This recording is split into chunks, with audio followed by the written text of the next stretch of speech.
প্রচারে পিছিয়ে নেই জেলা। উত্তরবঙ্গ থেকে দক্ষিণবঙ্গ জেলা জুড়ে ভোট প্রচার জমজমাট। প্রচারে অন্য মেজাজ আনলেন বীরভূমের তৃণমূল প্রার্থী শতাব্দী রায়। হুডখোলা জিপে র্যালি করার বদলে নিজেই বসলেন ড্রাইভারের সিটে।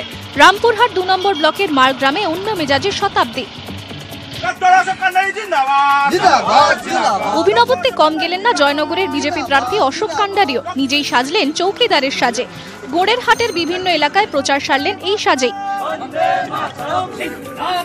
শ্রীরামপুরের সিপিএম প্রার্থী তীর্থঙ্কর রায়ের প্রচারে অবশ্য অন্য ছবি। কোন্নগরে সিপিএম প্রার্থীকে লাল ফুলের বন্যায় ভাসালেন স্থানীয়রা। আমডাঙ্গার সন্তোষপুরে 60 নম্বর জাতীয় সড়কে বিশাল মিছিল ব্যারাকপুরের তৃণমূল প্রার্থী দীনেশ ত্রিবেদীর। মিছিলের আগে কালী মন্দিরে পুজো দেন তিনি। তারকেশ্বরের বালিগিরি 2 নম্বর গ্রাম পঞ্চায়েতের বিভিন্ন এলাকায় প্রচার আরামবাগের তৃণমূল প্রার্থী অপরূপা পোদ্দারের। কালনায় কখনো হেঁটে আবার কখনো ম্যাটাডোরে চেপে প্রচার সারলেন বর্ধমান পূর্বের তৃণমূল প্রার্থী সুনীল মণ্ডল। ম্যাটাডোরেই গলসির গ্রামে গ্রামে চষে বেড়ালেন বর্ধমান দুর্গাপুরের তৃণমূল প্রার্থী মমতাজ সংঘমিতা।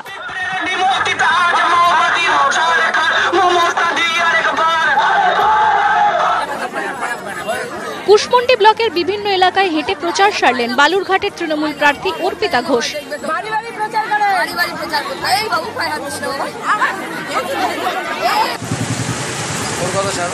জলপাইগুড়ির তৃণমূল প্রার্থী বিজয়চন্দ্র বর্মনের প্রচারের সঙ্গে হুডখোলা জিপ। শিলিগুড়ি পুরসভার সংযোজিত ওয়ার্ড ও ডাবগ্রাম 1 নম্বর গ্রাম পঞ্চায়েতে প্রচার সারলেন জলপাইগুড়ির তৃণমূল প্রার্থী। উত্তর থেকে দক্ষিণ মঙ্গলে প্রচার জমজমাট। নিউজ 18 বাংলা।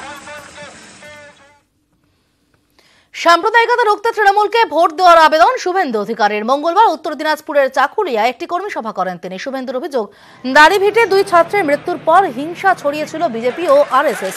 তাই বিজেপি যদি ফের কেন্দ্রে ক্ষমতায় আসে তাহলে চারিদিকে আগুন জ্বলবে।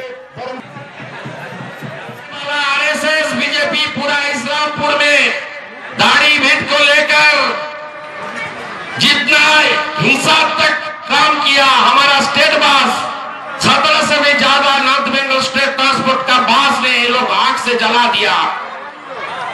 ये बीजेपी आएगा फिर एक बार आग जलेगा। बीजेपी को भगाना पड़ेगा।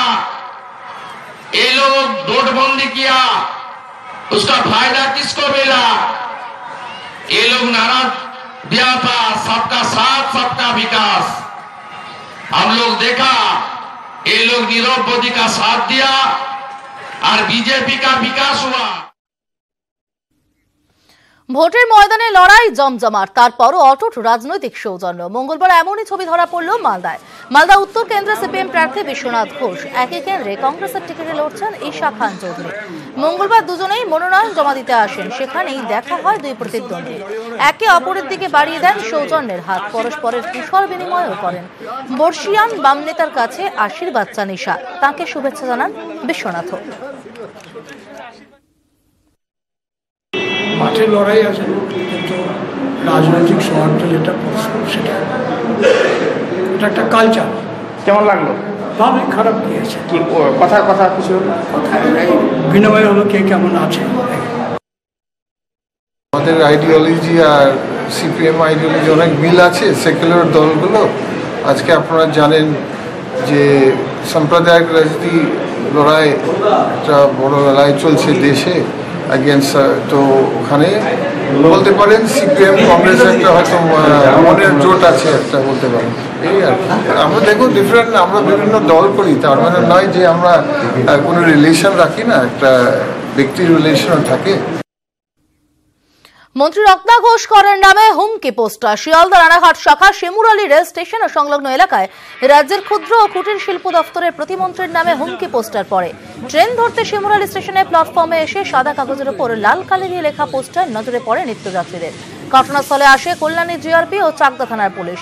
বিজেপির বিরুদ্ধে বিভ্রান্তি ছড়ানোর অভিযোগ করেন রত্না ঘোষ কর। পাল্টা তৃণমূলের বিরুদ্ধে গোষ্ঠী কোন্দলের অভিযোগ তুলেছে বিজেপি।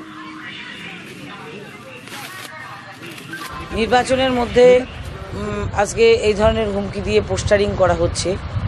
হয়তো তারা ভাবছে যে এই হুমকি দিলে আমরা হয়তো ভয় পেয়ে যাব, তার জন্যে এই সব প্রচেষ্টা চালাচ্ছে। কিন্তু আমি আগেই বলেছি যে এইসব হুমকি টুমকি আমরা বরদাস্ত করি না, বরঞ্চ হুমকি দিলে আমরা আরও বেশি করে অ্যাগ্রেসিভ হই।